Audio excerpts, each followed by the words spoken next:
Estimados estudiantes, ahora veremos lo que el tema corresponde a envejecimiento. Ya he sacado un video acerca de esto. Hoy voy a hablar algunas cosas relevantes para reforzar.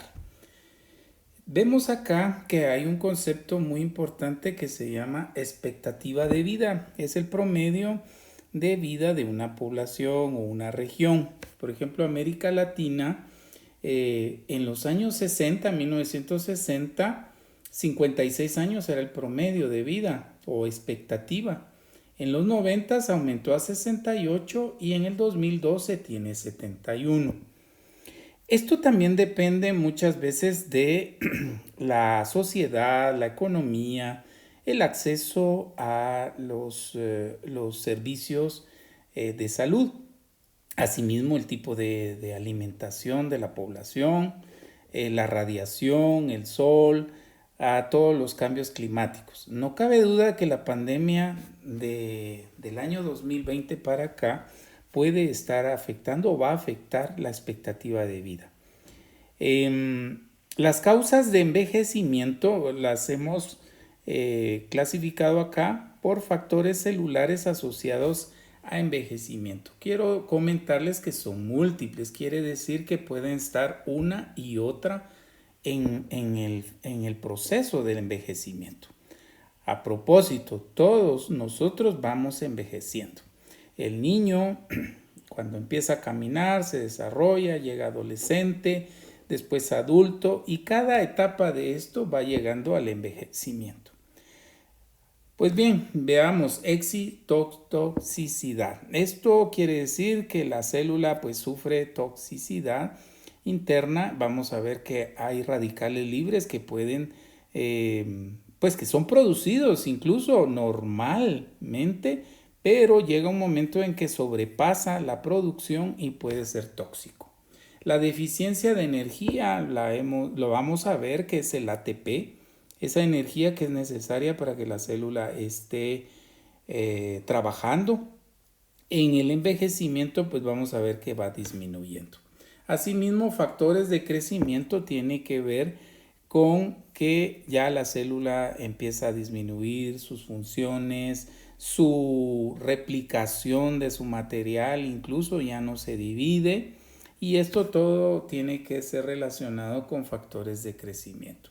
El calcio, normalmente el calcio está depositado en el retículo endoplásmico liso, hemos hablado en anteriores videos, y cuando hay una normal concentración aumentada, digamos, en el citosol, esto también produce envejecimiento de la célula.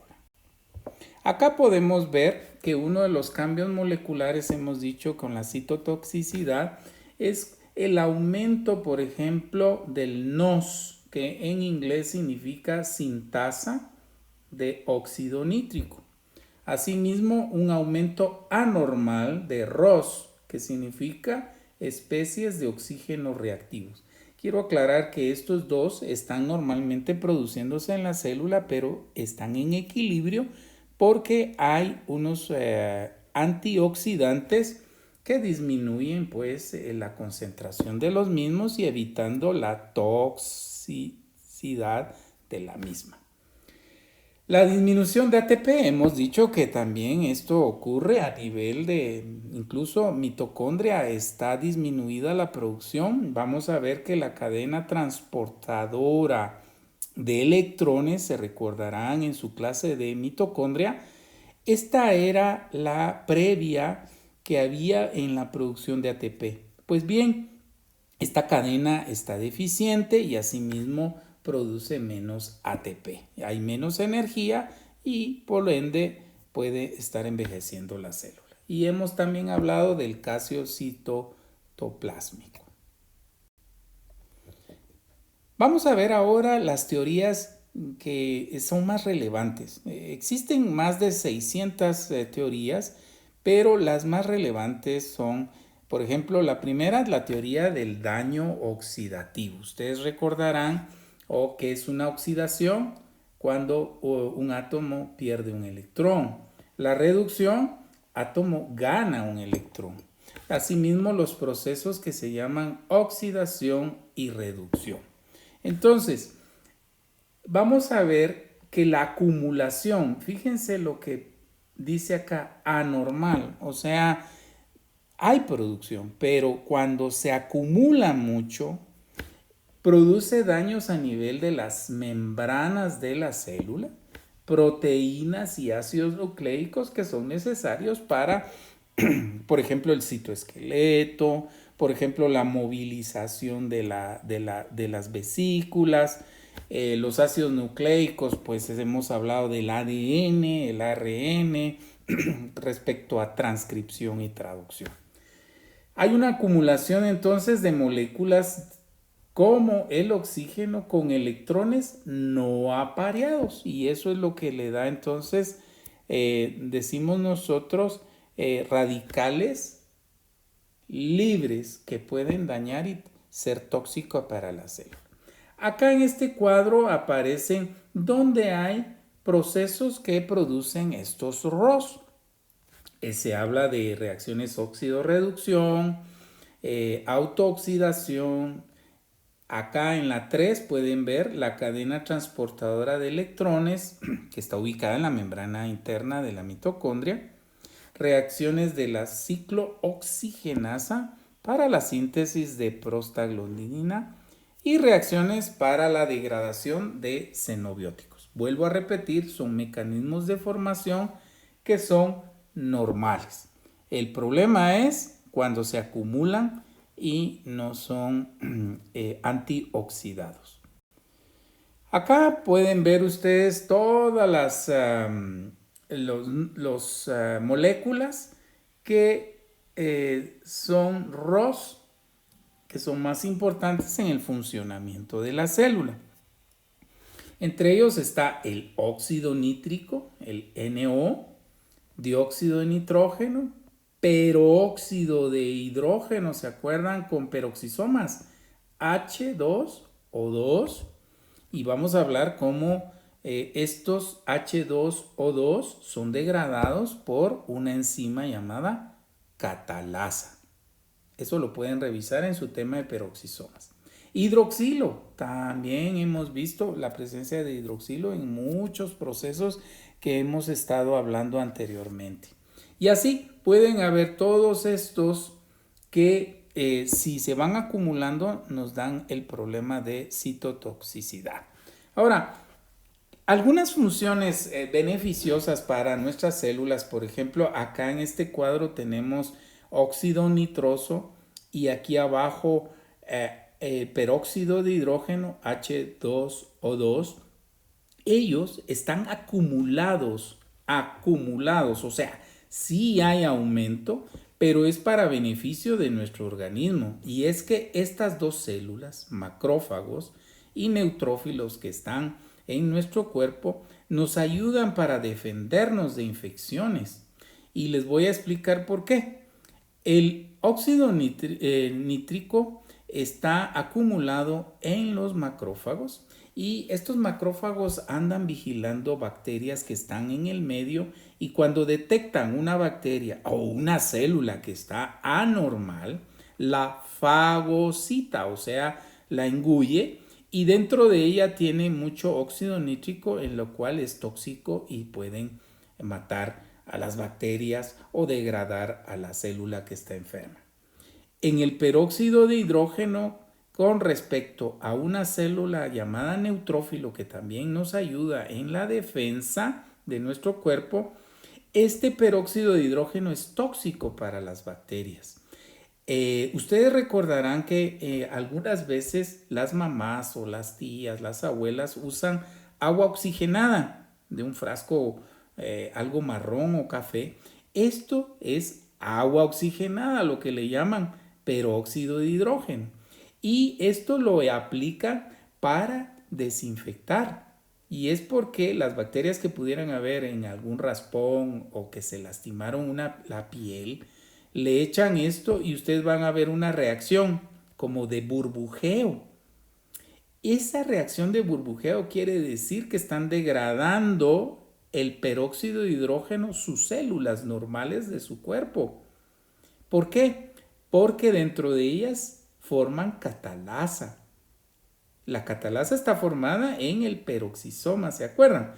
Entonces, el peroxisoma produce catalasa y degrada este H2O2 y forma esas burbujas de oxígeno y va quedando agua, H2O y la burbuja de oxígeno. Ahora, ustedes dirán, bueno, ¿para qué me la están aplicando si yo la voy a degradar? Pues porque pudieran haber bacterias ahí que no tienen catalasa, que no tienen peroxisomas y entonces esto sí le es tóxico para ellas. Okay, pasemos a la siguiente. Están acá el equilibrio que yo les mencionaba de todos los ROS. Deben estar en equilibrio con algunos antioxidantes que nos ayudan a nivelar, a equilibrar, y entonces en funciones fisiológicas, quiere decir algo normal, pues se mantiene producción de ROS, producción de antioxidantes y hay un equilibrio. Pero ¿qué pasa cuando se pierde este equilibrio y aumenta o se acumula el ROS? Pues ahí produce esto que dice acá, estrés oxidativo. Y entonces hay un aumento anormal acumulado y la célula entra en ese estrés oxidativo produciendo cambios ya de la célula y envejeciéndola. Aquí les ponemos algunos antioxidantes llamados primarios o secundarios. La catalasa, miren, está dentro de los primarios. El beta-caroteno está en los antioxidantes secundarios y eso los podemos encontrar incluso en alimentos como verduras. Por ejemplo, la zanahoria tiene mucho beta-caroteno. Al perder el equilibrio, entonces, estamos viendo que hay un deterioro de la célula, hay un estrés oxidativo y por ende va a haber un envejecimiento. Ahora, pasemos a la segunda teoría, la teoría de la inestabilidad genética debido al uso. ¿Qué quiere decir esto? Bueno, la inestabilidad es cuando hay algo que altera, que algo muta, que a algo le ocurrió un daño genético. ¿Y qué se relaciona cuando hablamos de genética? Acuérdense de los ácidos nucleicos que son ADN o el ARN. Y cuanto más se va procesando estos genes, este ADN, por ejemplo, al uso se va deteriorando. Esta teoría se basa en las mutaciones a nivel de los genes, fíjense, que codifican enzimas de las polimerasas de ADN o DNA. Se recordarán que estas enzimas de polimerasas de DNA están trabajando en la replicación del ADN. Entonces, si hay mutación en estos genes, producen enzimas de ADN alteradas, que ya no son funcionales y entonces dejan de hacer un buen papel de replicación. Recuérdense también que estas ADN polimerasas tienen funciones de corrección de defectos en la replicación y si están alteradas tampoco pueden corregir esos defectos. En fin, esta es la teoría de la inestabilidad genética y la célula cuando ya no empieza a replicar su material adecuadamente también puede provocar el envejecimiento celular. La otra teoría del envejecimiento está la del daño mitocondrial y esta precisamente tiene que ver con lo que dijimos de defectos o producción disminuida de energía, en otras palabras, ATP. También, si ustedes se recuerdan, hemos hablado de estrés oxidativo cuando hay una producción o acumulación excesiva de ROS. Aquí también está este problema donde vemos que a la hora de la cadena transportadora de electrones podemos observar que hay una acumulación anormal de ROS y entonces lo que hacen es que hay un estrés oxidativo. Si ustedes miran acá, estamos relacionando dos teorías prácticamente. La teoría de oxidación y la teoría del daño mitocondrial.